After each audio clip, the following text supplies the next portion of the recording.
Okay, everyone, please, can I ask you again to take your seats for the final session of the afternoon? Thank you.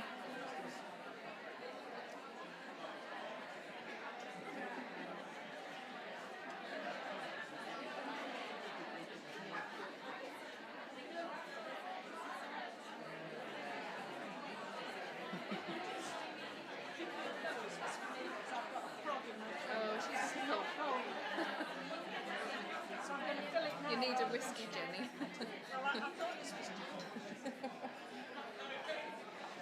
Right. If we had time, I'd go down to the bar and get you one. Okay, everybody, it's my pleasure to welcome you back from the break. And I am delighted to ask to come to the podium both Paymone and Jenny, who are going to talk to us about equality, diversity and inclusion. Thank you. Thank you very much, Rona. And thanks everyone for staying for the afternoon. I know that's getting towards the end. So I'm just going to briefly talk about our strategy for equality, diversity and inclusion. And we've got 3 sections for this.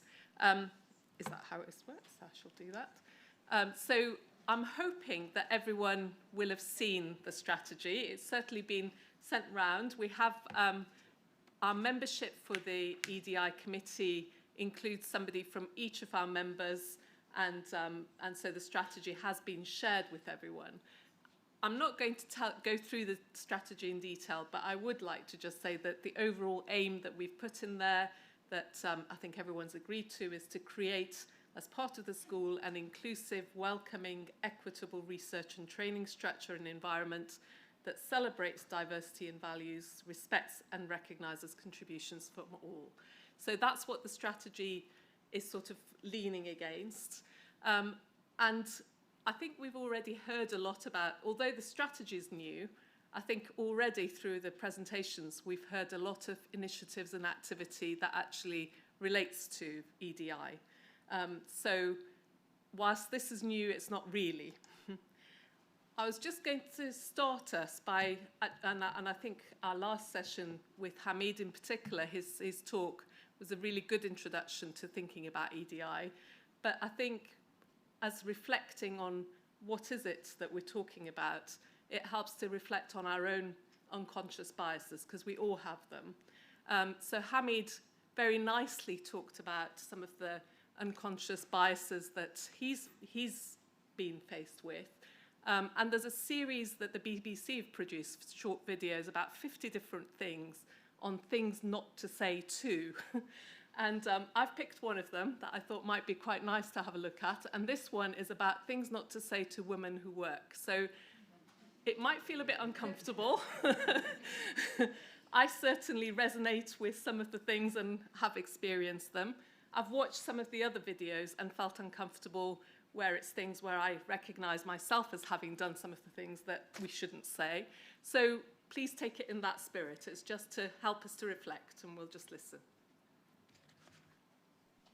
Calm down, dear. You're so bossy. Is it that time of the month? Oh, I see you've got my girls out. Of course I do. They come everywhere with me. That's a bit inappropriate for the office. I think commenting on the way I look is inappropriate for the office. You must wear certain sexualised items of clothing, heels, short skirts. A girl once said to me, like, you shouldn't have your hair like that. Like, no man's ever going to choose you. I got fired from a job because I refused to wear high heels. Like in The Devil Wears Prada, when she looks her up and down. I've had that look so many times. Everyone says, oh my God, how do you drive a train with those nails? I say the same way you do. I look at men across the office and I'm like, boy, oh boy, you look so comfortable. They had a Dulux colour chart, like a paint colour chart of acceptable shades of lipstick that we were allowed to wear. When I don't wear makeup to work, people are like, are you okay? You look ill. And I'm like, no, it's just me without makeup. It's just me. Calm down, dear. Oh. I'm nobody's dear. Exactly. Isn't it just total though, that you can't actually have passion within an office without being like, oh, calm down. And also, calm down is a trap in every situation. Like, if somebody says calm down, there is, even if you're like the chillest person in the room, you can't say I'm calm without sounding like you're gonna like draw blood. And I think if a woman is upset, she's automatically emotional. I've been called a loose cannon for feeling, or like fiery or sassy. These are sassy. You know, you get people being like, "Oh, cheer up, love." Yeah. I'm like, what? It's like, would you ever say that to a man? Exactly. I'm always proud when somebody calls me sassy, though. Yeah. I'm like, yeah, damn straight I'm sassy. But get back in your box, I'm the boss. Is it that time of the month? You've been quite emotional today. Is it that time of the month? Payday! Still that kind of muttering of like, oh, so-and-so's a bit moody at the moment. Yes. And actually, you know what? Sometimes I do get moody before my period. I've said before, like, I'm feeling rubbish today, I'm on my period. And I've had a woman be like, oh, that's so gross. Like, no, don't. It's like, too much you're, information. yeah, you're part of the problem, not enough information. There is a kind of hesitation when you're working in an office to be like, even in an all-female office, to say, oh, yeah, you know, yeah, I have got my period. Periods are such like taboos that there's all these ways of saying it without actually saying it. So many times I've been in the loo where there's literally no sanitary towel bin. I've actually had to put soiled sanitary towels back into my bag. You need to go to the bathroom. You either pick up your whole big rucksack and go, or you try to have to sneak it out and... To get like a jump. This is like, it, yeah. sneak the thing The in. amount of times I've had to like somehow stealthily slide a tampon up my sleeve and then you don't want to be stopped. That walk to the toilet is so intense. Can you make us some teas, love? I picked it up, I'm like, hello? And he's like, coffee, darling, hangs up. It's just another way of somebody saying like, oh, the work I'm doing is more important than the work you're doing, so you have time to stop and go and make some tea. The way to get around it is you make them a cup of tea Yeah, exactly. and they will never ask again. So what's that thing called that you put a golf ball on? And I'd be like thinking, being like, come on, Joe, it's your first week, make a good impression. And I'm like, tea! And they're like, go on then, love. To be fair, I think the majority of my jobs that I've had in my life, it was my actual job to make tea. Can I speak to your manager? I am the manager.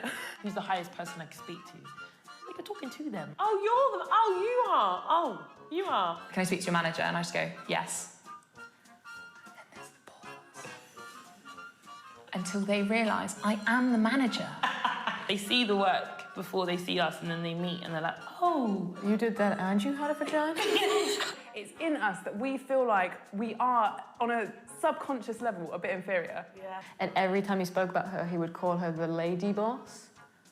Like, just in conversation, he'd be like, oh, the lady boss is making us do this. If you were in an interview with a man, if I was sat next to a man, I'd feel like I need to bring a lot more to the table.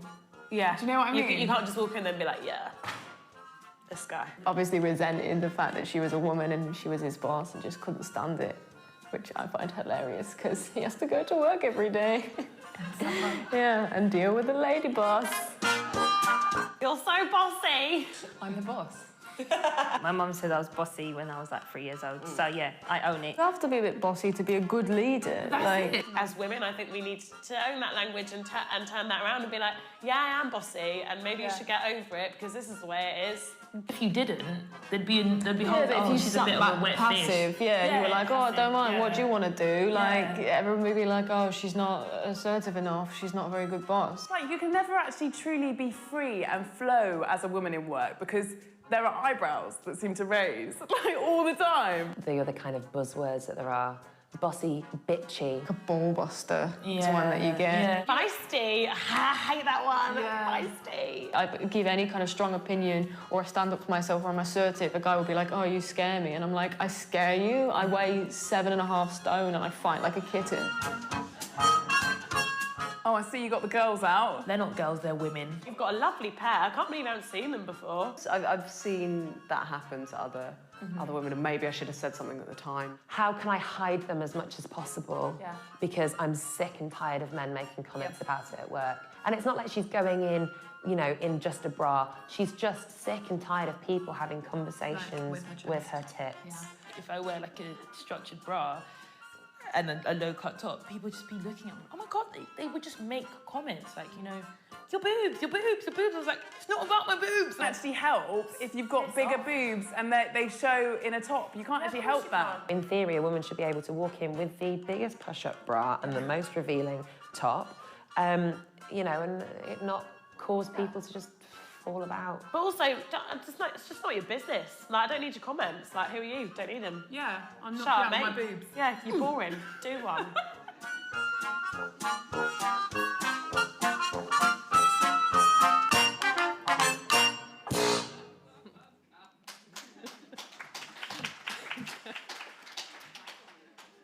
Right, so like I say, there's lots of other videos on other characteristics, so please feel free to have a look. I think they're great. So that was just helping us to reflect on our own prejudices, but our strategy looks at activity throughout the school, and we've got 7 areas in the strategy, and I'm not going to go into these in detail, but we touch on every activity that we do, be it our community, projects, participants, public involvement, stakeholder engagement, our capacity development work and dissemination activities. And our strategy has actions that underlie all of those elements. But just to start with, the first thing is our research culture and our community. So our community is built from the culture. We are part of the culture comes from the community that we're derived from. And I think, again, there are multiple references, and I think jokes are often used to remind us of things that happen in real life, of how perhaps our cultures disregard certain characteristics such as disabilities or being female and so on. Our community comes from higher education institutions, and this isn't from SPHR, but it's from data from institutions, the higher education institutions. The last survey that was done showing that overall there are relatively few academic senior management who are from black and minority ethnic group females, so only 1% belong to that group. The pay gap that has been highlighted between men and women, which is out of balance, and relatively few professors who are of black ethnicity in particular, but also of other minority ethnic groups. So that's who we are drawing from, and inevitably that's going to influence some of the ways that we work. So as part of our strategy, one of the actions that we have is to understand better the current community that we have and to try and identify where there might be areas within our workforce that might need to be thought about and to recruit further from. And how do we make sure that EDI is at the centre of our work, and that if anyone has any concerns, they feel safe and able to come and talk to someone. That's our research community. In terms of projects, this morning we heard about the inequalities that have been described to death throughout our research work, but really just highlighting that we have lots of evidence around where the areas are. So on the left, we are very much aware that social inequalities are still an important factor, and that's showing the life expectancy differences between people from the most deprived versus the highest income groups, and there's approximately a 10-year age difference between the two groups, and if we look at healthy life expectancy, it's even greater. On the other hand, here we have data from which are more recent, looking at food insecurity, and whilst that's been increasing over recent periods, we can see that there are certain groups, and in particular the top group there, the lighter green, is people with disabilities are disproportionately affected. So we know that there are some groups who are particularly affected by the health problems that we face. And so how do we make sure that our projects are looking at those groups? Yet we know that research doesn't include many of those groups. So these are data from more recently from COVID, where there was an analysis to look at the research that had been done, all the research that had been done on COVID. And you can see here, that's just one of the graphs showing how populations from a black ethnicity, black background were majorly underrepresented, whereas we know that they were more affected by COVID. They weren't included as participants in our research, and probably more publicised that women have been often not included in medical science research as well. So how do we, in our strategy, make sure that we think about these groups and that the groups that matter are included as research participants? So I'll stop at that, and please do help us to make sure that the actions in the strategy are enacted. But just wanted to remind us that EDI is everyone's business. And so as a school, we have our strategy, we have our committee, and if you don't know who the representative is from your institution, please do come and tell me, or ask your leads, because we do all have members we do have representatives. And that group is looking at how we can review the actions on a regular basis and make sure that EDI is on our agenda. We don't pretend to be achieving equality, diversity, and inclusion immediately, and it is a journey. It's something that we're still learning about, but we hope that everyone will contribute to help us learn and improve as time goes beyond this school as well. So we have links, as you've heard, in terms of EDI with our PPIE group, within our capacity development work, and our stakeholder engagement and impact group as well. So it's woven into all our activities, and you will have seen that in all our research project proposals and our impact proposals, we've now got a section on EDI in there. If anyone feels that they'd like to be more involved, we have task groups that are looking at the different actions throughout the strategy, and it will be wonderful to have your input. So if anybody would like to contribute, please do contact us.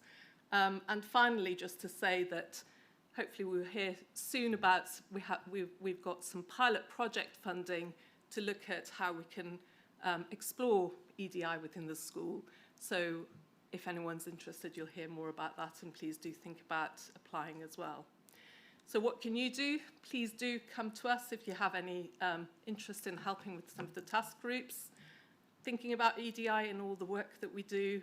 And we want to also make sure that we share any examples of good practice, and later on we'll hear about our awards for EDI as well. On that, I'm going to move on to our final bit. So, as I said, although the strategy is new, EDI isn't. And so we're going to hear about some work that Jenny Pope has led, which was the For Equity group, work, which really is related to this, and that was done in the last quinquennium. Sure, just it's a green button. Oops, there you go. Does that work? Magic. There you go. Yes. Hi. So I'm actually talking on behalf of the For Equity team, and I can't remember who said it this morning, but if I name them all, I'll forget somebody. So just to say, there is a team including public partners, Alan Griffiths and Rod Lipa, who are maybe still here, who have developed this online resource, which was jointly funded by the school and the Applied Research Collaboration Northwest Coast. And we've got funding from the school and the ARC Northwest Coast to carry on looking at dissemination of this. So it's going to be a whistle-stop tour of this resource. If you want to, there's the link. You can maybe go in and have a look as I'm talking. Why did we do this? Several people have actually already said that the last 15 years or so have been dismal time for social and health equity, right? In a BMJ article recently, they described it as a period of reversal and disinvestment in the services and things that really mattered, and I think that's right. So research evidence has a really important role to play, but if research doesn't have a strong equity lens, then it can't actually influence the kind of action, policies and practices that might have some kind of impact. So For Equity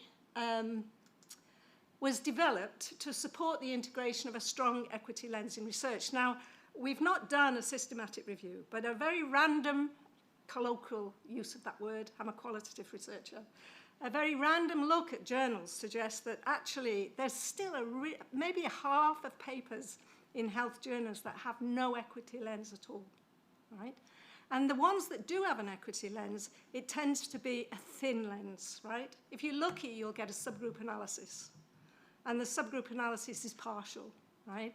So this is a major problem, the lack of an equity lens. But 4Equity is very explicit about the equity lens that we're trying to encourage. So we're trying to support people to develop an equity lens that recognizes intersectionality, that recognizes that these axes of social class, ethnicity and racism, gender, homophobia, ageism, that they are part of the lens that we integrate into our research, but also, really importantly, that the primary causal role of structural determinants are part of that lens. So research may be looking at, quite legitimately looking at lifestyle factors and behaviors, but it doesn't have to ignore the structural determinants of those behaviors and lifestyles. And then finally, and importantly, what 4Equity is a reflexive space for people to come up with their own solutions to this. It's not how to do it manual. If you go in looking for the answers to the challenge of doing it, you won't find them here. You're forced to think it through. So that it's divided into 4 sections, and I'm just going to whistle through those 4 sections, and then maybe there'll be a bit of space for questions. If not, then please go on, look at it, and let us know if you've got any suggestions. So at the center of this is something called the Health Inequalities Assessment Tool.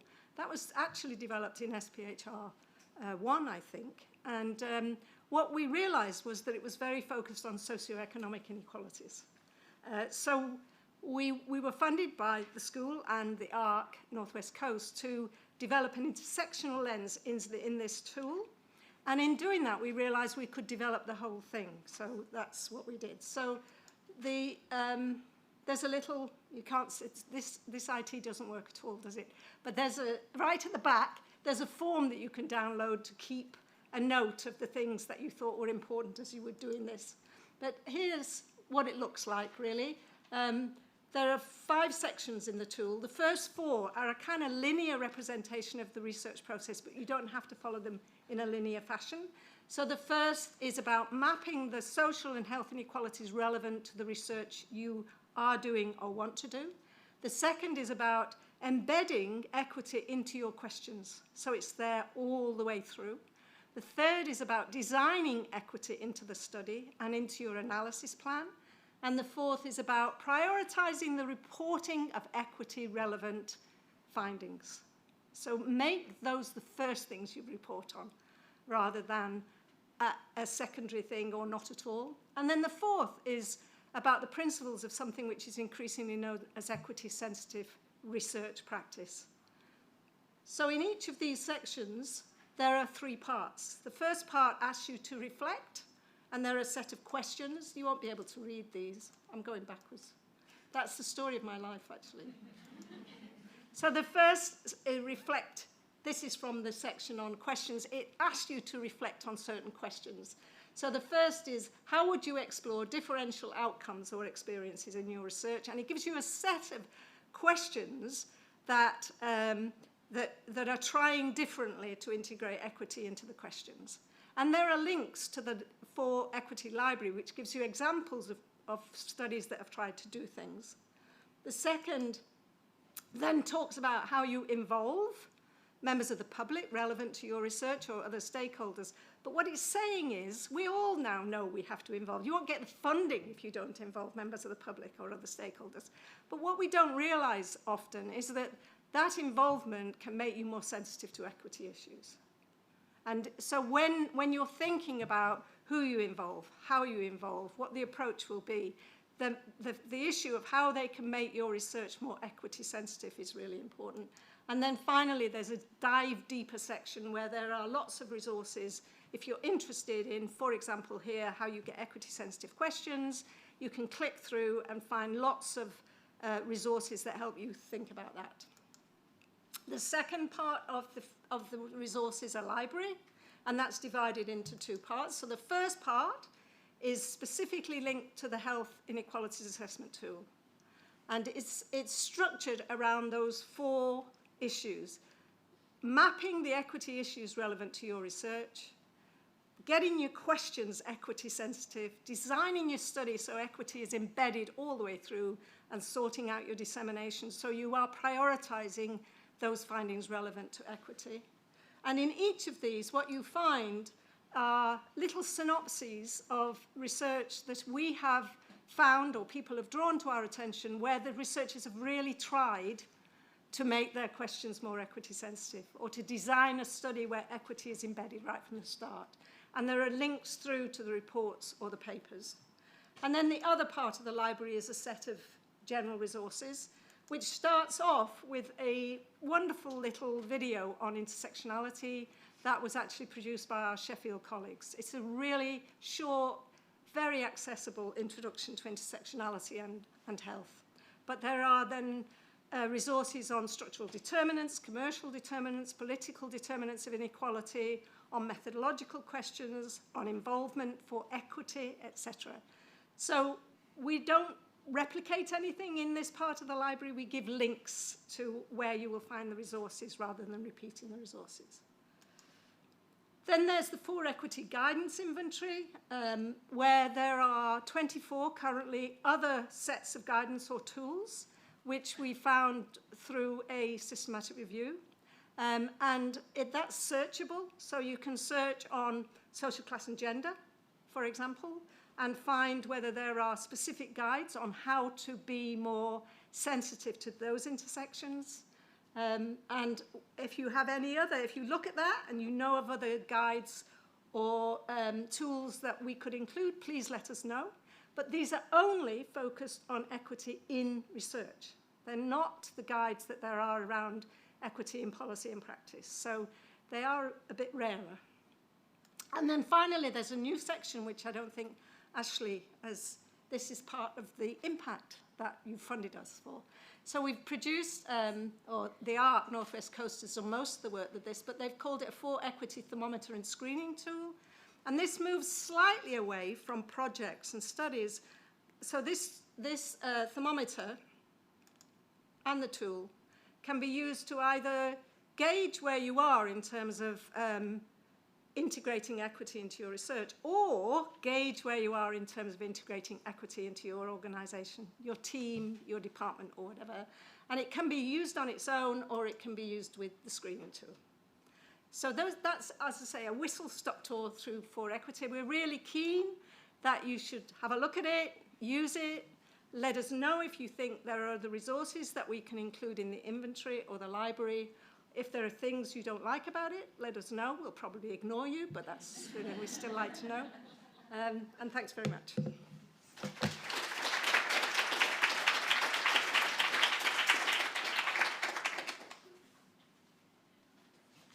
Great, thank you very much, Pemni and Jenny. I loved the video clip. I would like to add to the list, formidable and force of nature.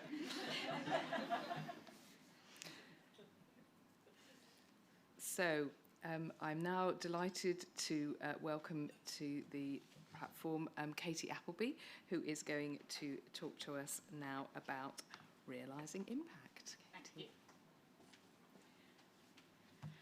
Hi everyone, I'm here today to talk to you a little bit about realising impact and how SPHR can help you and support you in realising the impact from your research and the impact that you work from the work that you do. So for you, those of you who don't know me, my name is Katie Appleby and I am the Knowledge Exchange Broker for the school. Part of the role that I have includes supporting the school to describe, identify, report and monitor the impact that it has, and that includes the impact that you have too. So when we talk about impact, what do we mean? So this is the definition that the school uses. The demonstrable changes that occur as a result of the existence of the school, our research, and the broader activities of our members. What I want to highlight here is that a lot of definitions you'll find will be limited to the impact that you get from research, so research impact. Our definition that we use encompasses an awful lot more, and that allows us to do things like look at our capacity building functions and see the kind of impacts that we have as a result of that. It also then allows us to dedicate the time and resource into looking at these things. It's really good. So, in terms of impact, how can the directorate team support you? So there's lots of different ways. We can provide you with expertise and knowledge exchange and communications. We've got a range of guidance documents. We can provide a lot of support with dissemination, opportunities for shared learning. We have been able to give members opportunities to speak at webinars and attend those kind of things, dissemination, funding, which Jenny alluded to with the Impact Accelerator Awards, and much, much more. What we're very aware of is impact is very different in each different situation, and what we don't want to do is limit that. So if you have an idea or you would like to talk it through, what I'd like you to do is to either speak to myself or speak to Amy Johnson, who's at the back of the room there, who is our communications manager. So, you're interested, please come and talk to myself or Amy, and you can contact us at that email address. Both Amy and I can access that one, so if you'd like to tee up a conversation, please do that. One of the things you'll have seen on that list was mentioned funding, and this is what Jenny touched on there. So what we're talking about there is our Impact Accelerator Awards. These are awards that support development and realisation from impact from SPHR research, and that can be from any of the previous quinquenniums, so right back to 2012, and trying to increase the impact from that research. These kind of awards will not normally exceed about £25,000. They can be led by anyone within that research team, and we really encourage applications from the early career researchers and mid-career researchers. We need to be followed NIHR branding guidelines, award cycles. If you look out on our website, that's where we'll announce them. And if you have something which is time critical but is an amazing opportunity but is very time sensitive, we are quite happy to look at that and put that through a process and see if it can be considered. I'm really lucky today that I've been joined by a couple of people who've benefited from our Impact Accelerator Awards, and they're going to talk to you a little bit about what they've done with their awards. So I'd like to welcome Hannah up to talk about that. Thanks, Hannah.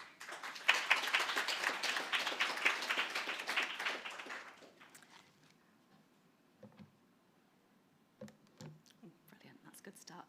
Thank you, Katie. Yeah, I'm Hannah Fairbrother from the University of Sheffield, and I'm speaking on behalf of my colleague Nick Woodrow, who secured this award.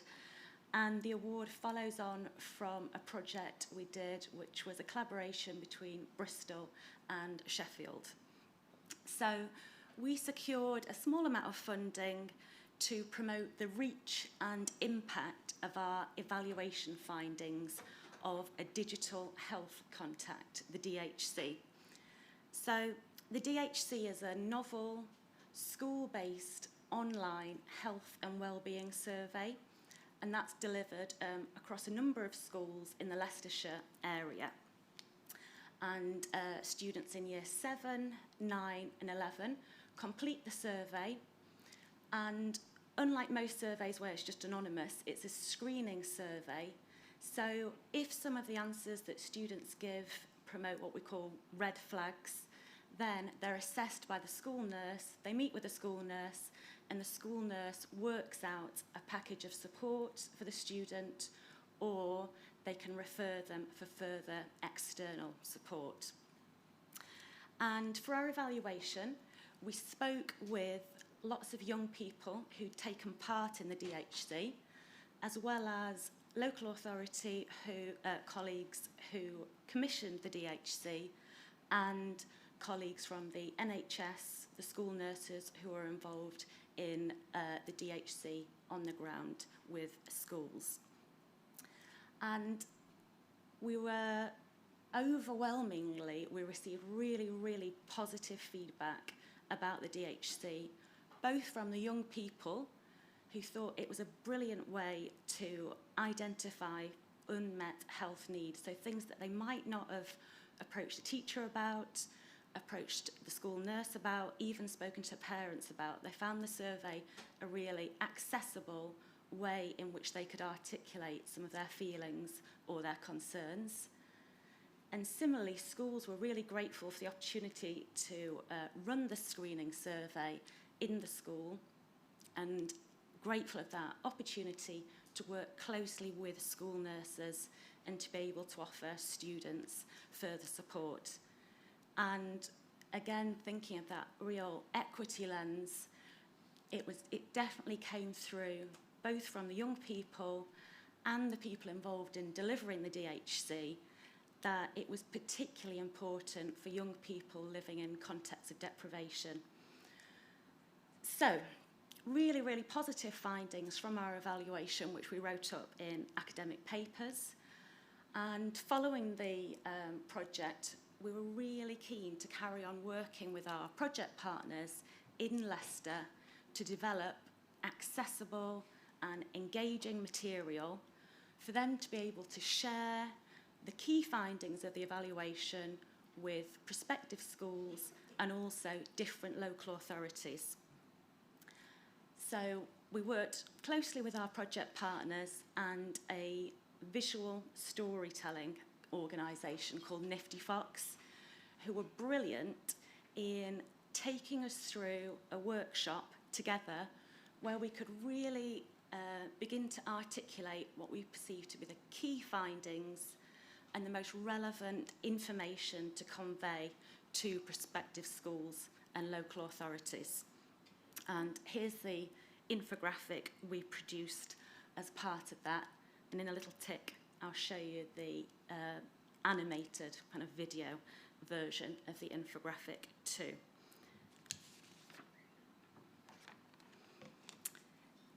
In terms of trying to get a sense of the impact and reach of the infographic and the animation, we've tried to track how it's been shared on social media, how it's been shared at local authority and more national level meetings, and also look at how school nurses are using the video infographic in their introduction to schools.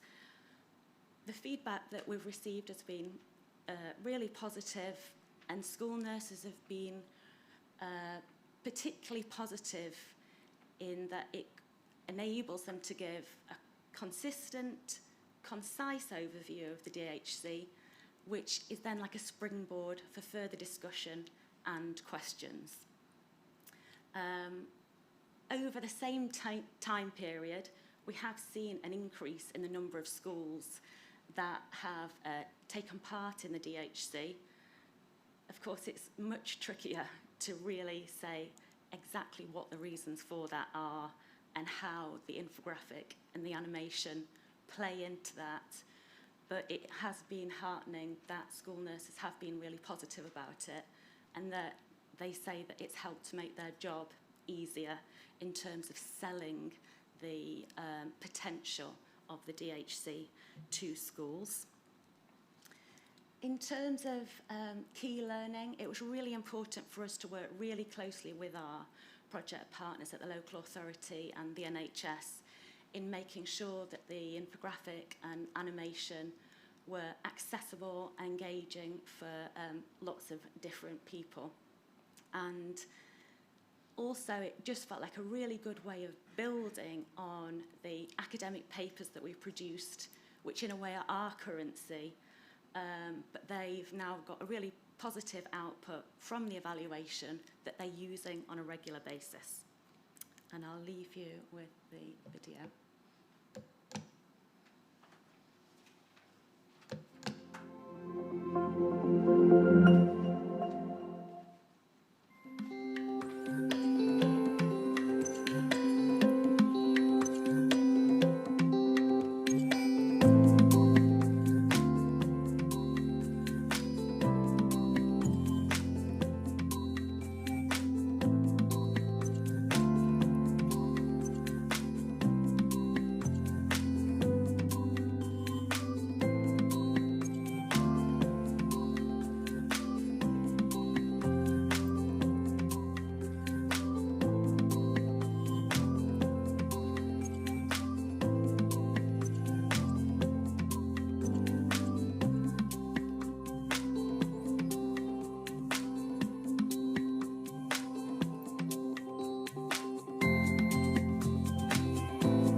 Thank you. What we'll do now is we'll go on to Ruth, who's going to talk again about her IAA award and what they're going to do with that. And then after that, we'll take some questions from the floor.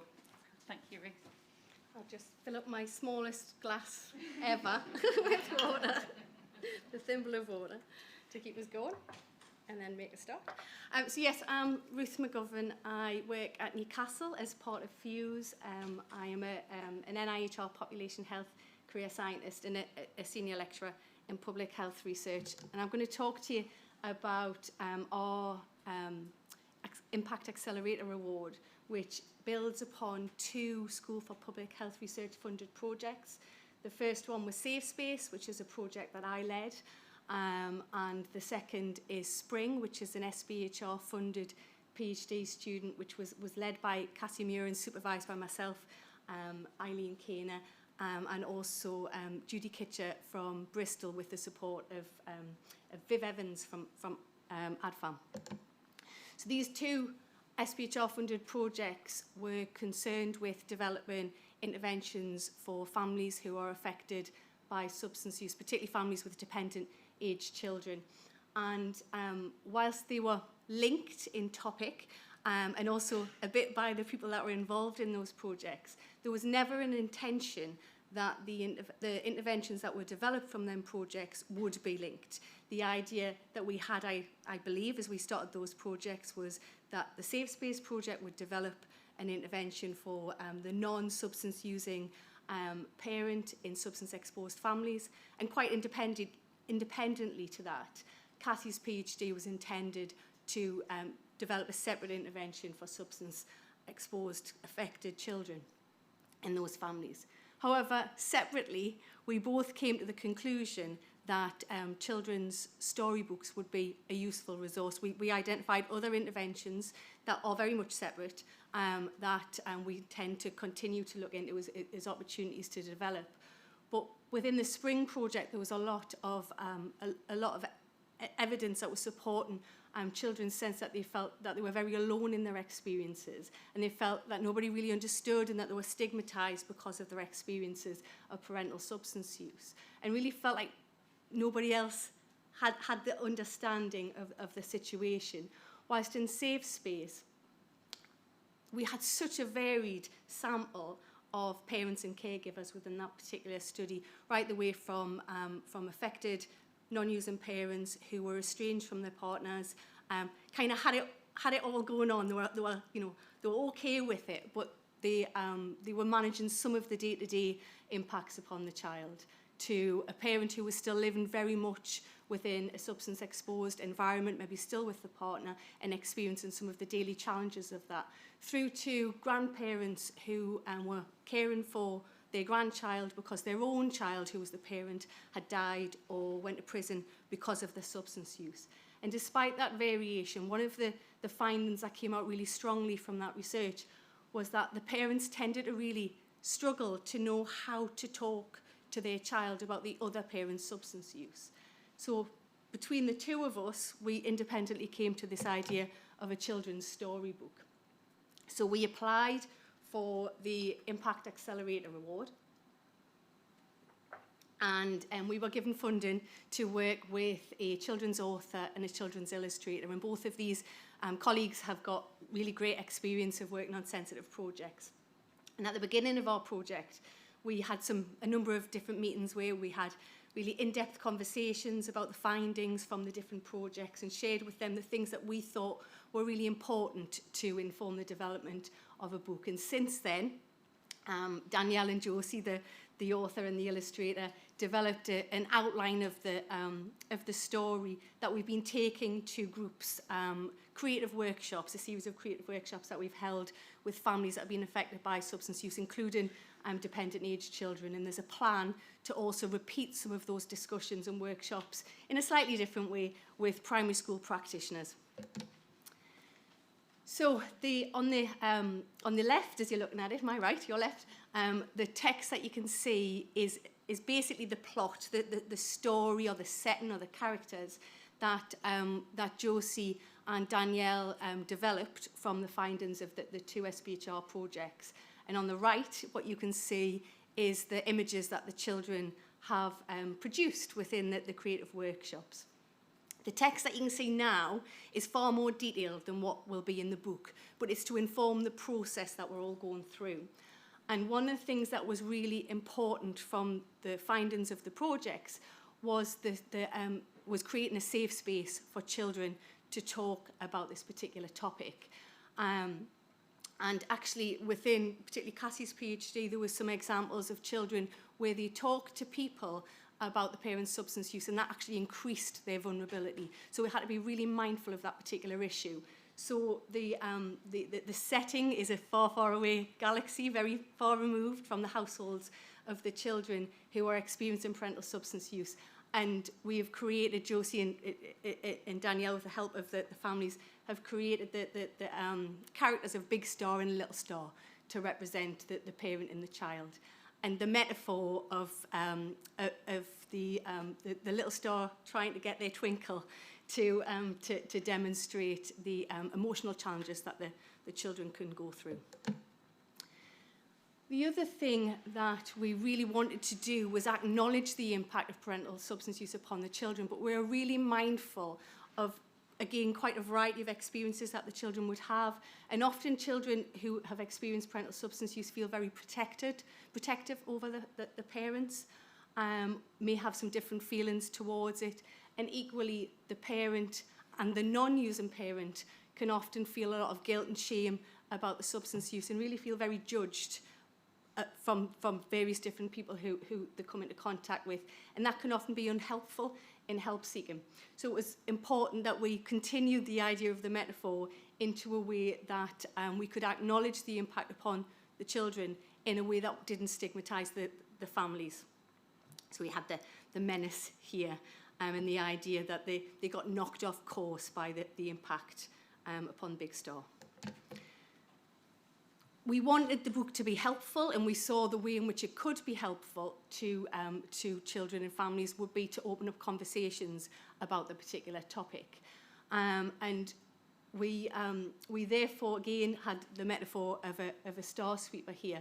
And the idea in this part is about the young person, the child, being able to identify somebody within their environment who might be a trusted adult, a trusted other.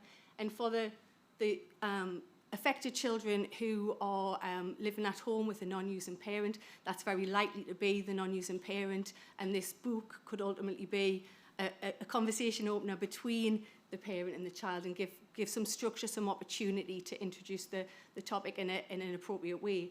But for some children, they don't have a non-using parent in their environment, and the idea would be in the school that this book could be read out in a class setting, and that it would open up discussions in the class about who might be a trusted person for young people to go to if they're knocked off course by dust or however the metaphor goes. And whilst we're not at a point just yet of having developed specific discussions, I anticipate the discussion questions that would be included with this resource for school environments.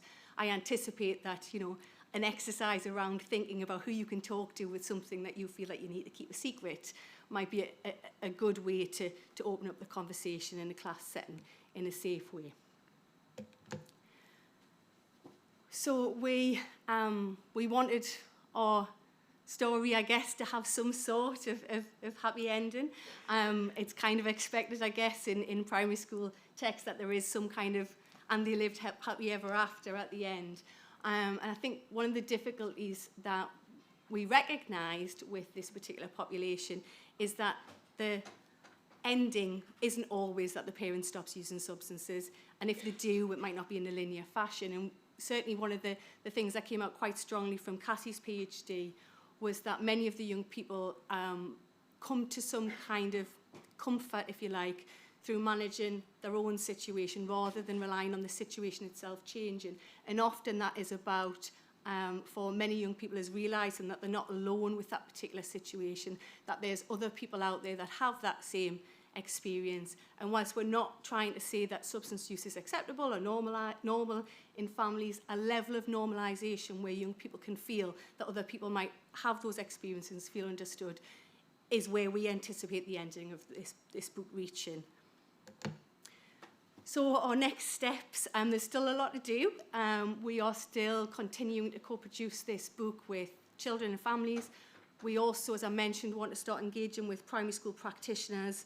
And there's a number of people that we've been in touch with so far who are very enthusiastic about the project within a school setting and are really keen to meet with us and discuss the ideas as they develop. And within those sessions, as well as making sure the content is appropriate for the school setting, we'll be looking at developing some of those exercises that I mentioned so that it can be used both as a resource within the home and also within school. And we're beginning to make some plans for trying to trial the book actually within primary schools and estimate the effect of that particular intervention.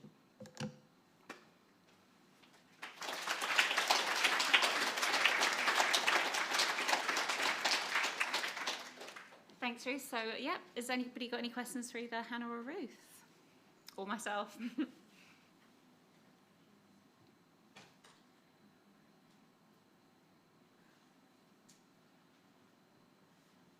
Silence. Oh, yes. It's not really a question, actually. It's to be really, really cheeky. And I wonder if you've got any schools earmarked to already engage with. Are you from a school? No, I'm not. But I am from Gateshead Council. Right, okay, so we've been in touch, one of the people we've been in touch with is Coram, and Coram, as you may know, is a charity who works, it does a lot of PHSE work within a lot of schools. They have a big network of schools, and we've been starting to have conversations with them, but to ask them to help us identify schools. If Gateshead wanted to be involved, we'd be super thrilled. Yeah. Absolutely. Good stuff. Sounds good. Good. Sorry, that was a bit cheeky. No, it's definitely not. Not at all. I'm very glad. Margaret?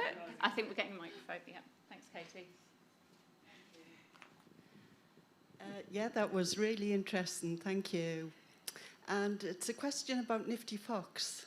All right. I've worked with them as well, and they're really absolutely great.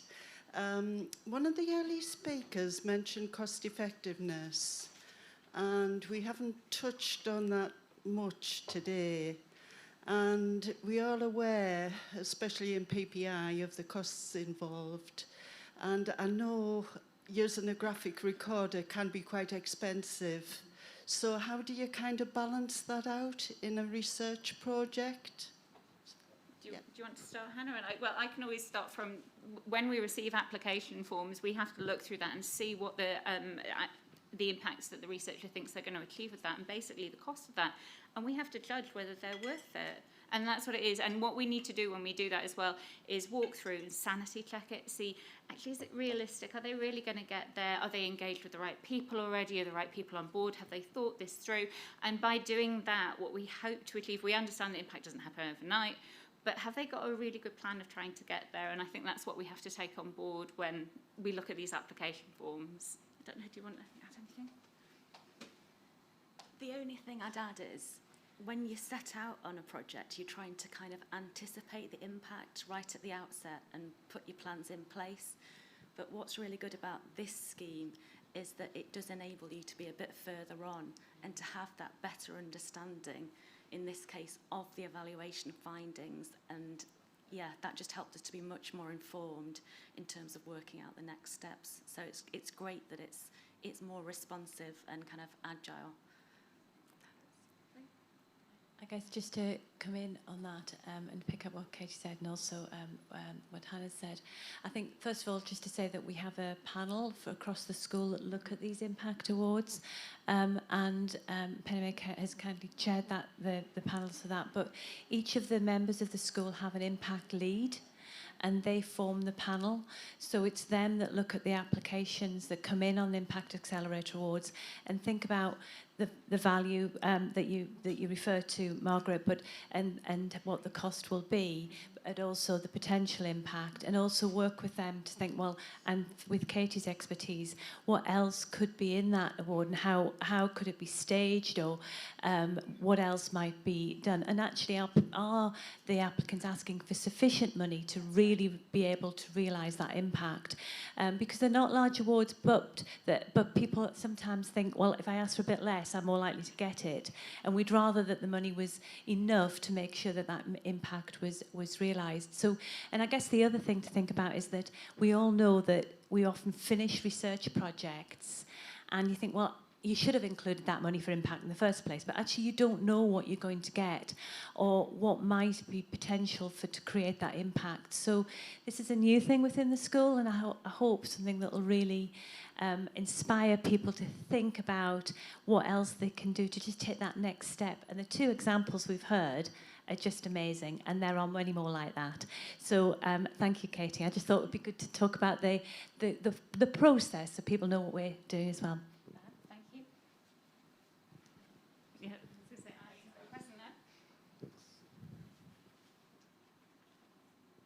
It's maybe less of a question, but more of an extension, I think, from what Ashley was just saying there, because often in research, NIHR, you know, we try to think about impact from the beginning, and it's project-based. What I heard with Ruth's presentation, looking at Spring and Safe Space, is sometimes if you're working in a programmatic way, and that's something I love about the school, is the programs of work, you can sometimes see something that sort of meta, it's over and above any individual project. You can bring together learning and findings across a number of projects, and that can take you in a new path. So that's one of the things, Ruth, that I was listening about. Those two pieces of work started separately, but by considering them together, you could see a new need with the potential to have real impact there. So I just thought that was worth pointing out.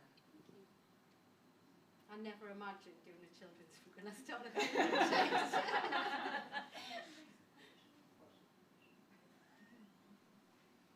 Okay. Any other questions? Right, Rona.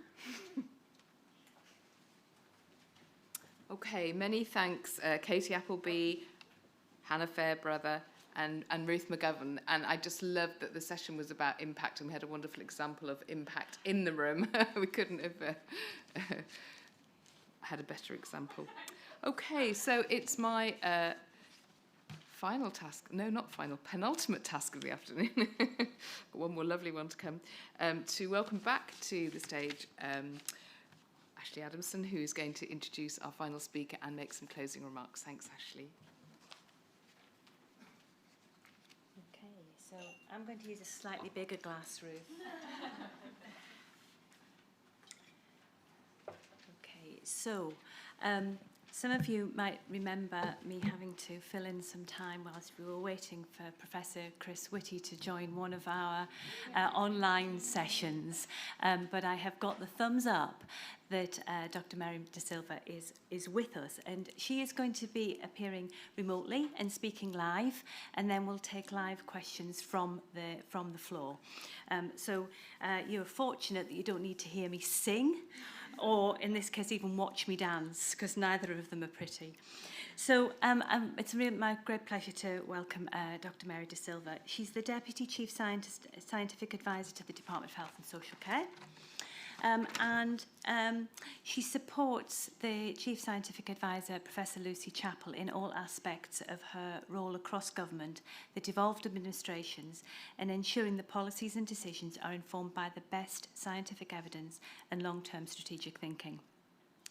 This includes advancing cross-governmental science, technology priorities, and setting the research priorities for the Department of Health and Social Care, including their new areas of research interest.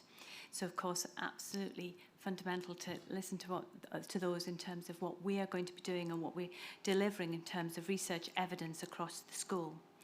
Mary is also Deputy Director of the Science Research and Evidence Directorate in the DHSC, and she's Head of Science and Engineering Profession in DHSC, increasing the department's capacity to build and use scientific expertise and evidence in policy making and through staff development. So again, another great opportunity for us to be able to engage. Some of you may have met Mary in the past in her previous roles prior to joining DHSC in autumn of 2021. Mary was Head of Population Health at the Wellcome Trust. And before that was an academic at London School Hygiene and Tropical Medicine, working in global health research. So I'm really delighted to welcome Mary to the stage, to the virtual stage. You're really welcome, Mary. And Mary's going to give a presentation and then has kindly agreed to take some a Q&A from the floor. So Mary, over to you. Great, thank you so much. I think I'd have rather heard you sing and dance than that long list of all the things that I'm supposed to be responsible for at the department. But deep breath. Great. Well, I'm sorry I can't be there in person, but really great that the Power of Technology has allowed me to join for this part of the meeting.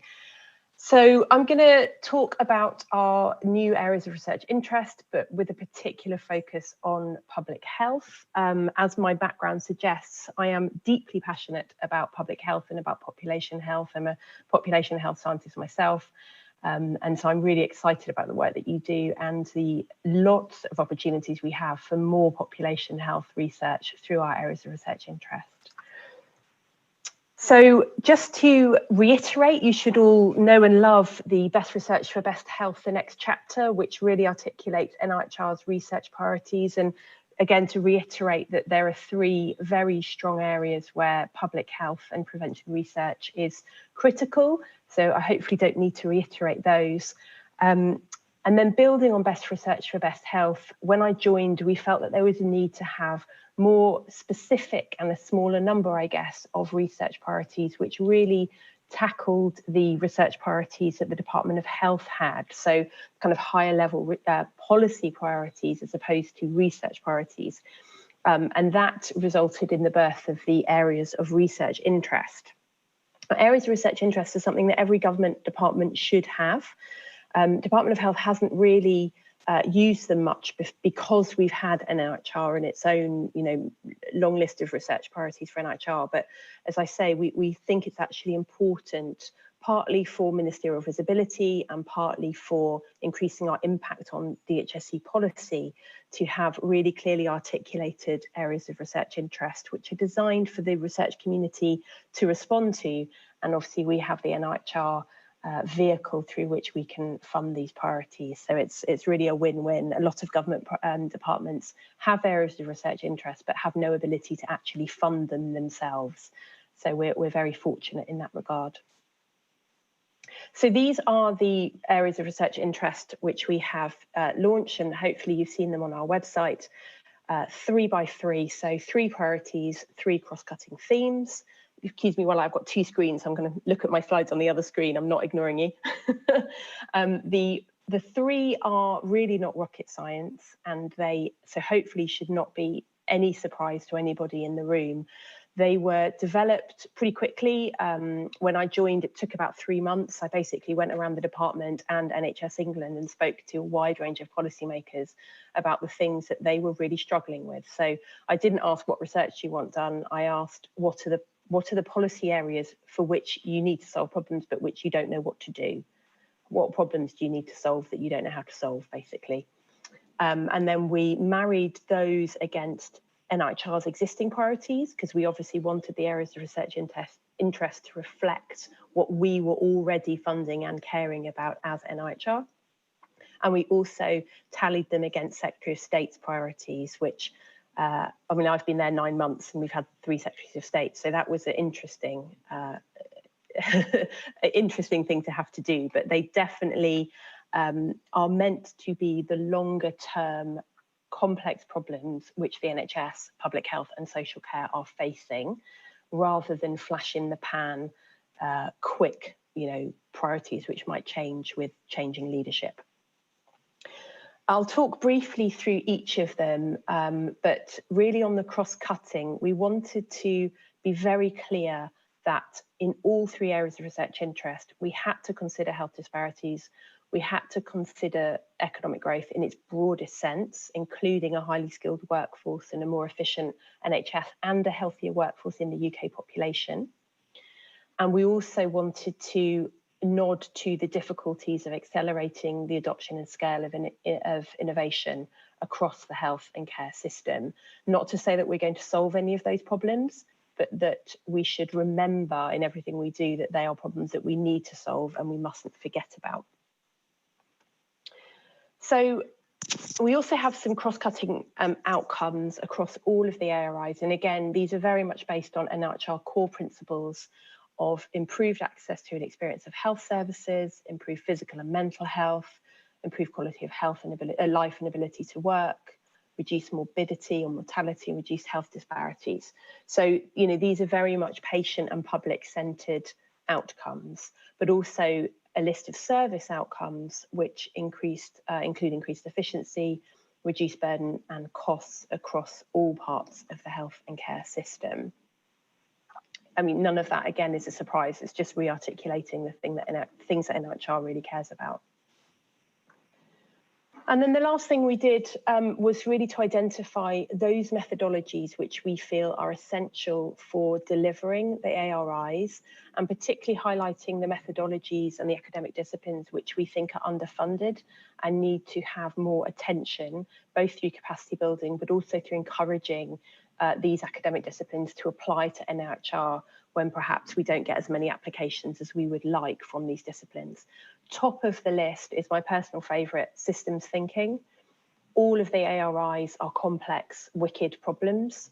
They need to be addressed with a systems lens, and we are reaching out to organisations like the Royal Academy of Engineering to get support with that, and we're particularly encouraging systems approaches in applications to us. Data science is pretty obvious, as is economics. Behavioural research is another area that we really care about and we don't get enough applications in. And implementation science, for those of you who know me from Wellcome, is a, I think I can call it a passion. I am constantly amazed by how much money we spend developing interventions and evaluating them, and how little time and effort we spend into understanding how to actually implement them in the real world within a complex system. And I tried at Wellcome, largely failed to get Wellcome to care about that kind of stuff. I feel like NIHR is a much more fertile ground, being such a translational and applied research organisation. And I know that there's a huge amount of effort, particularly in the ARCs, that goes into this. So I'm really excited to be able NIHR to really deliver on that. And then evidence synthesis, fairly obviously, there's a real issue with how we translate the huge amount of amazing research which is funded through NIHR into policy and practice changes. Systematic reviews is one of them that we need to pay a bit more attention to. So a little bit more about each of the areas of research interest. So the first one is very, very much public health core business. It is also very much aligned with the major condition strategy, which hopefully you've seen. I'll talk about a bit more in detail, but it's basically prevention, timely diagnosis and appropriate early intervention for people at increased risk of poor health for the major disorders which contribute to the most morbidity in the UK population, which is that list. We very much care about primary prevention and tackling the major determinants of all of these conditions, such as obesity, smoking, physical activity, poverty, inequality, and very much look forward to receiving applications on that topic. So the way that the ARIs are working is that we've got this kind of cyclical process where we first of all understand what we funded and identify gaps in that. We then use those gaps to identify the priority questions which policymakers most care about. We then fund new evidence and research synthesis to fund those gaps. And then we work with the policymakers who've helped design the research gaps and the policy questions to make sure that they are able to use that evidence in policy and practice. It sounds simple. In reality, it's incredibly complex. So in terms of what we've already funded, this is some very recent data to show just in the last 5 years, just in research programs for NIHR, so not infrastructure, which we find very difficult to calculate or to count. This is what we've spent on early action research, over £500 million in the last 5 years across the major disorders. And a really significant chunk of that has been in prevention, which is brilliant. So we do have a fantastic portfolio in this space, but it doesn't mean that we don't need to do a lot more, as all of you know. So from looking at what we've already funded and talking to policymakers, we've then identified the major research questions. These are, a kind of broad overview, and it follows the patient pathway from primary prevention, secondary prevention, identifying those most at need, intervening early with them, managing conditions, particularly multiple long-term conditions, All of this is going to be reflected in the major conditions strategy, which we publish in January next year. And then we want to fund new research. So this is all the things highlighted are the areas where we think public health has a really strong role to play, and we hope that you've either applied for these funding opportunities or will. So these are the live programme activities and activities that we have ongoing. The schools are obviously involved in lots of these, the dementia research programme, for example. You're probably involved in the ARCs as well. I probably should have highlighted ARCs. And then in terms of future plans, we're developing plans working very closely with Brian Ferguson on new public health research funding programme calls around prevention. And also, as some of you have contributed to, there is a proposal to potentially give extra money to the schools, across the schools, to do ACT early research to directly meet this area of research interest. So I hope this shows we're really trying to put our money where our mouth is and fund the community to actually answer these research questions. And the last thing is, what are the policy opportunities for using this evidence that we're generating? So there's 3 big policy opportunities at the moment. I've talked about the major conditions strategy. The call for evidence was launched yesterday. I strongly encourage you to respond to that call for evidence. If the School for Public Health could put in a combined submission, that would be absolutely brilliant. And obviously encourage all your friends and family to do the same. We'll also be looking systematically across what NIHR has funded to make sure that we are, really representing NIHR research in the policy-making process. And we'll be funding rapid systematic reviews, for example, over the next 6 months or so to make sure that we are collating the evidence that already exists. There's also a Prevention and Health and Social Care Committee, or rather the Committee for Health and Social Care is looking at prevention. That call for evidence has closed. I hope you contributed to that, and the inquiry is sitting at the moment. And then the last opportunity is that Professor John Deanfield has been appointed as the government champion for personalised prevention, and he's working particularly on cardiometabolic disease, on how we can use, kind of harness the power of big data to do personalised prevention for cardiometabolic disease, which I hope there'll be an opportunity to feed evidence into. I'll talk more briefly about the other 2 because I'm very conscious of time. I want to leave time for questions. The reduction of pressures on the NHS and social care is the first ARI that we really went after in terms of new funding opportunities because of the pressures of winter. But I want to highlight it's not just winter, it's also extreme weather events, including extreme heat, and also epidemics and pandemics. So it is quite broad, and it's really about how we make our health system more resilient and how we make individuals more resilient through primary prevention and targeted intervention in vulnerable groups, which is clearly the job of public health. So again, just to flag, we have funded a huge amount of work in this space, but a lot of it, unsurprisingly, happened during COVID. So while the prevention looks great, 156 million spent in prevention in the last 5 years, actually, if you take out all the stuff we spent on COVID vaccines, suddenly we're down to 44 million. So there is a lot more work that needs to be done in primary prevention to protect vulnerable people from extreme shocks. And so in terms of the priority questions and funding new evidence, this really has all happened through the compound pressures call, which I hope you've all seen and I hope you're all applying for. The research questions which we have asked for people to respond to are these 5. And again, number 2 is really the one where we really need the public health community to respond to. How do we best protect people's vulnerable people's health and reduce avoidable hospital admission? Basically, prevent them getting sick in the first place, and when they are sick, treat them more appropriately in the community, stop them getting too sick.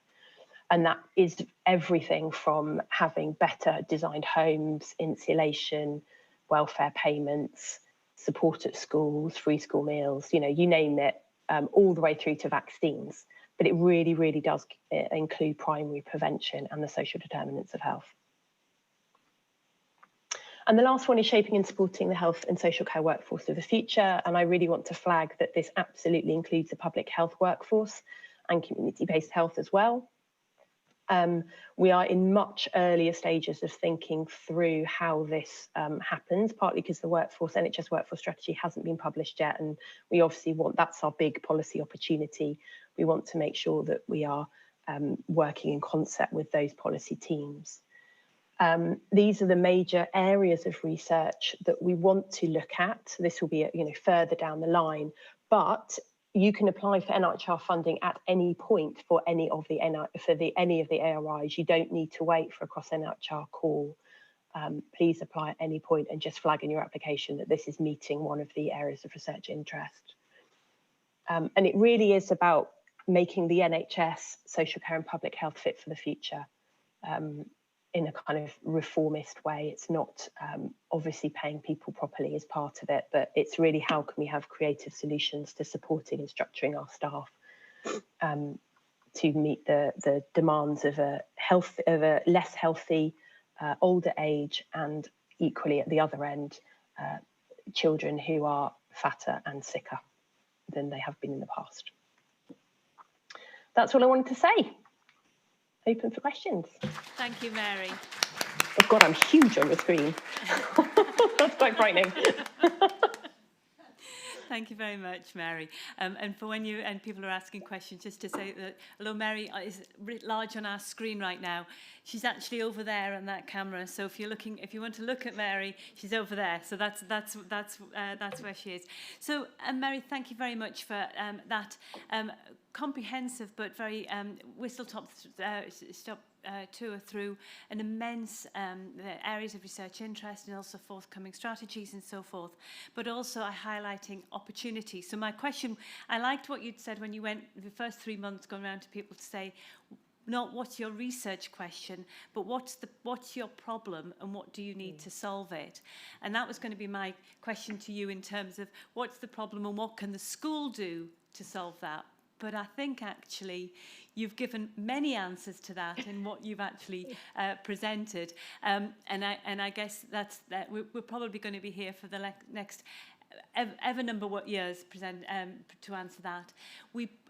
Obviously this morning we've talked about our research programs and what we're doing, and also the opportunities that we might have across the 3 schools and building on the work that we've done so far. So that's all really exciting. I guess I'm just going to open the floor. We've got just a few minutes for questions for Mary. So does anybody have anything they would like to ask Mary from anything that they have said, or any of the opportunities that has arisen? And I think Mary should, just to point out, which I'm sure you know, that in the audience we're all here wearing our SPHR hats today, but we have people who work on FIRST, we've got ARC directors in the room, we've got people who are on Lead UK PRP, etc. So any questions from the floor for Mary? I think looks like you've stunned them all into silence, Mary. Thank you. We've got a question. Thank you. Hi, thank you. Is that on? Yeah. Yeah. So we've heard a lot today in our sessions about the importance of public involvement in research in the school. So I was interested to know a bit more about how public priorities have informed the priorities that you've been presenting today. Absolutely. So we've got the wonderful James Lind Alliance, and we carefully scoured all of the prioritisation exercises that they've done to form our questions within each area of research interest. So obviously the 3 areas were set by the kind of big policy challenges which the NHS and social care faces. But within that, we were then able to articulate the particular areas where public had said that this was an important area. What we don't have is kind of steering boards for each area of research interest. And if we had that, we would absolutely make sure that we had public and patient representatives on that steering board. We're trying to be kind of business as usual and light touch with how we implement the ARIs. So, which means working through all of NIHR's existing processes and mechanisms and funding processes. And as you know, public and patient participation is embedded as a golden thread throughout everything. So obviously on the funding panels, etc., and in the projects that we fund. So I guess we're getting the involvement through the actual projects that will be funded through the ARIs. Thank you, Mary, and a great question. We have been talking about that a lot today. Any further questions for Mary from the floor? GJ, please. We've got a rapidly roving mic. Thanks, Katie. Oh, thanks very much. So I'm GJ Melendez-Torres from the University of Exeter. One of the goals that you said was to improve health outcomes for the 20% most deprived. I think my question is, what do you think is the appetite for policy action that will actually address the deepest drivers of that, which is to say the deprivation itself? This is when I wish I didn't work for the government. I'm yet to work out how to say these things in a politically correct way. There is huge appetite within OHID to do this work, and this work is continuing. There is huge appetite to fund this through the NIHR. We regularly fund it. Please keep applying. We will fund that research. I think that we've got another question to follow up, but I'll just say thank you for that answer. There was a few words, but a great deal said. So thank you. Okay. So I think I'm being given the red flag that maybe that's an intervention, Mary. But I'm going to say thank you very much.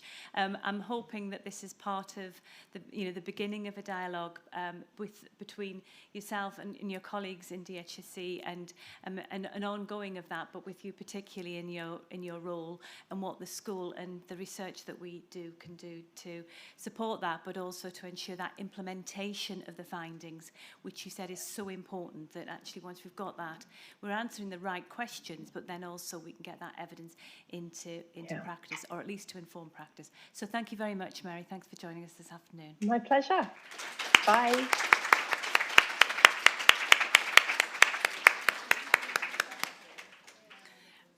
Okay, thank you, and thank you both for your questions. Now we're coming on to the celebration part of the afternoon and recognition of some of our colleagues. And this is the inaugural awards, and hopefully that we will be able to do more of these. And of course, we've always looked at award for our posters and presentations, particularly from our students. But today we're going to be recognising our EDI and also our public involvement. So I just have to introduce wonderful people who are going to come up and award the prizes to even more wonderful people. So first of all, I'm going to welcome Painame to the stage, who's going to award the EDI prize.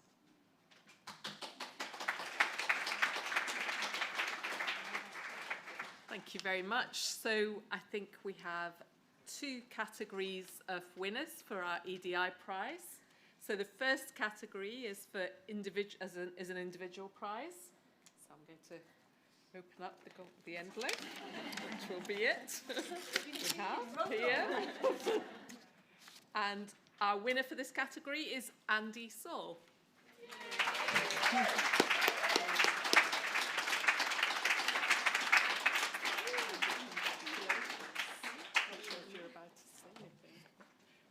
We can read about what she's done later. Our second prize is a team prize. And for this one, we have an envelope too. And it is the For Equity team. So Jenny Poppe is invited to come and collect this on behalf of the team. Congratulations. So Emma is here, Alan is here, Roy. If there's anybody else from the team, please do come up. Yes. But Jenny's taking this on behalf of everyone. Or please stand up. It would be lovely to see the rest of the team if you're here. Thank you. Congratulations. I've been watching the BAFTAs and I have my acceptance. Thank you. Okay, so now it is my pleasure once again to welcome GJ Melendez-Torres to the stage, and he's going to award the Public Involvement Engagement Prize.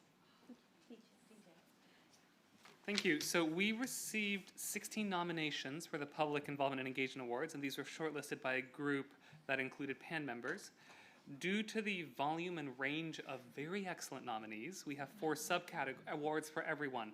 We have 4 subcategories for awards as well as an overall winner. So the first category is Innovation in Practice. So many gold envelopes. And the winner is the Fuse Podcast Group.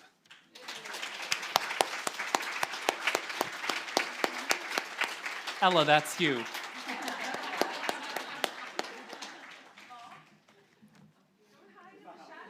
Yeah, don't hide.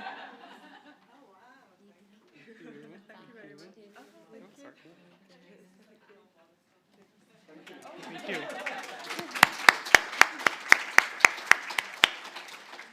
Okay, the winner of the recognition of long-term contribution to involvement and engagement is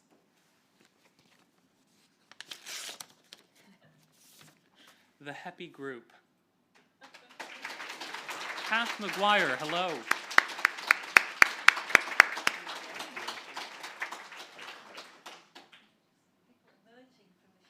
Yes.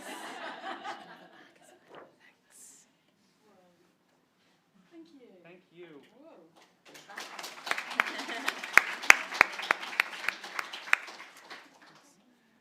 The winner of the Equity and Inclusion in Practice category for researcher is Mary Crowder. Is Mary here? Hannah, thank you. So Hannah will accept on behalf of Mary. Thank you. Okay, and the winner of the Equity and Inclusion in Practice category for public partner is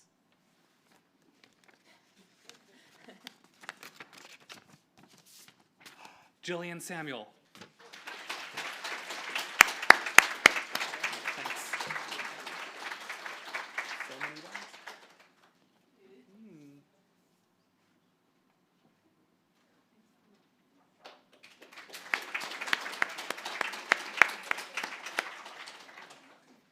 And the winner of the Early Career Researcher category is Olivia Alliott.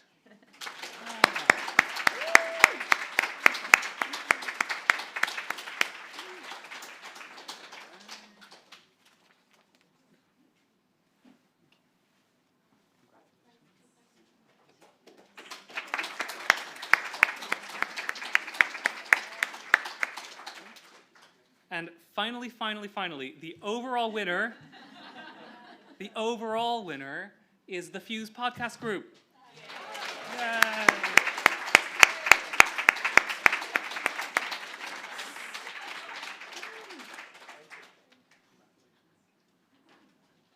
So many awards, I'm done now. Okay.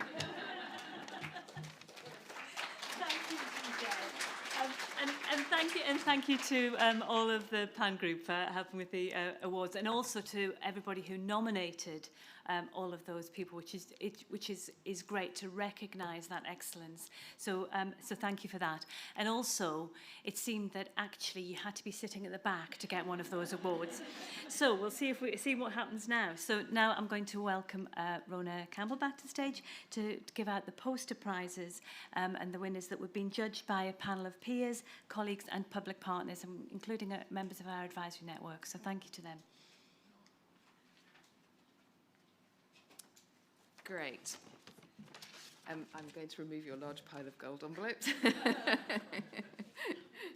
Okay, it's my absolute pleasure to, first of all, announce the runner-up PhD poster prize, which goes to Rukan Khalif, but I think Rukan has already, she had a train at 4:30, so unfortunately she's had to go, but she's from Lilac, and her poster was, what are the effects of green and blue spaces exposure on maternal and infant health? So many congratulations to her, and if there's somebody from Lilac here who can take her prize for her, that would be great. The winner of the PhD poster prize is Lauren Cross, so if Lauren would like to come up, that would be great.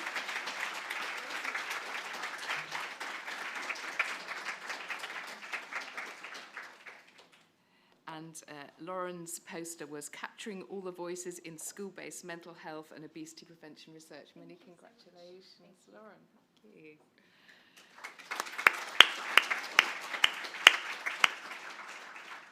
So moving on to our launching fellows, our postdoctoral launching fellow poster prize winner is Cheyenne Essen, who's here, from Lila. And Cheyenne's poster was on Microbes to Mother, Journey from Understanding Microbes to Mothers in Society. So many congratulations to you. And she's also going to take another one, I think. Very good. That's great. And our winner of the Pre-Doctoral Fellow Prize is Cecilia Kofi Sharemni. And Cecilia, I think, is at the back. See, yep, you've got to be at the back to be a prize winner. And Cecilia's from the University of Bristol, and her poster was about her journey to public health, her journey in public health nutrition. So many congratulations, Cecilia. Hopefully this has made you better. And the posters were so brilliant that we had real trouble choosing winners. And we've got another special award for creative use of imagery in her poster, and that's for Rhiannon Thompson, who's from Imperial College London, and that was on her research journey. So that's all our wonderful winners. Is Rhiannon here? Yes, she is. Brilliant.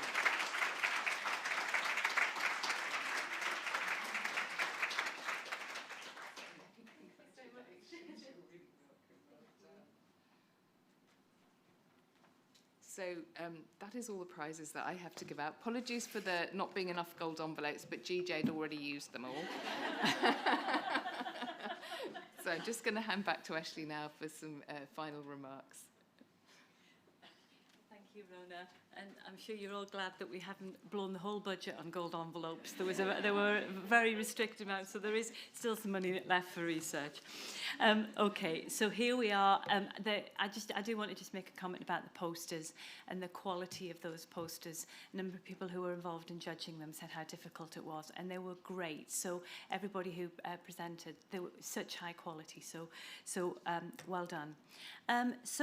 Here we are, and getting towards the very end of the day, and I've just got a couple of things that I want to say.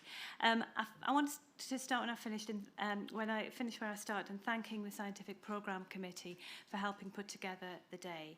I hope that you agree that it's been an interesting and thought-provoking day, and I've also, I think, the fact that we've all been together at the beginning of the end of the first year of the school has been really, this phase of the school has been really significant, and to be able to come back together. I've just seen people smiling and saying hello to old friends and making new friends, and the energy has been amazing. So I hope that you've all feel it's been worthwhile making that trip, both for the networking and talking to each other and meeting people, but also for the programme. I'd like to thank the programme leads, and all the speakers. There's a lot of work that's gone into developing those programmes, and what you saw today was just the beginning of the research. Obviously, we're just a year in, and some of those projects have yet to start or have only just started. So this time, next year and the following year, we'll hear much more about those. But I hope that you've had a flavour of what's going on, because I think sometimes within the school, we're such a large network, and you're involved in one particular programme or one particular project within it, and getting that oversight of that this is one opportunity we get to do that. But I would refer you to our website as well, where there is a lot of information on that, so do have a look. So I think the other thing I wanted to say was that the research that you've seen presented today and that has been taken forward has all been through our research review panel, and that has made up of our academics external to the school, people in practice and policy, and public members. And I do just want to acknowledge them, because they've done 2 rounds of review and scrutiny and comment, and done that really, really carefully. And the members of that group are on our website, and they're chaired by expertly chaired by Frank Key, who does a fantastic job. And the quality of the comments that people have got to be able to develop their research further, I think is really a great feature, and I hope everybody's appreciated that, and I think it's reflected in the quality of the work that's going to go forward. So I think I'm just going to finish by first of all saying thank you very much to the venue, the hotel, who've looked after us today. I think they've done a fantastic job. I want to thank Katie and her colleagues at Beacon House. But because, again, they have kept us all on track and also had Mary here at the right time, which is great. And also to thank the members of the director, particularly so Susan Bauer, Katie Appleby, you've heard from today, Amy Johnson, and who have I missed? And Andy, the prize winner, Andy, our training manager, and Laura Fennick, who's our administrator. So this doesn't happen by accident, and so thank you very much to all of them. So I'm going to ask you to give them a round of applause and thanks, and then I've got one more thing to say. So thank you to everybody.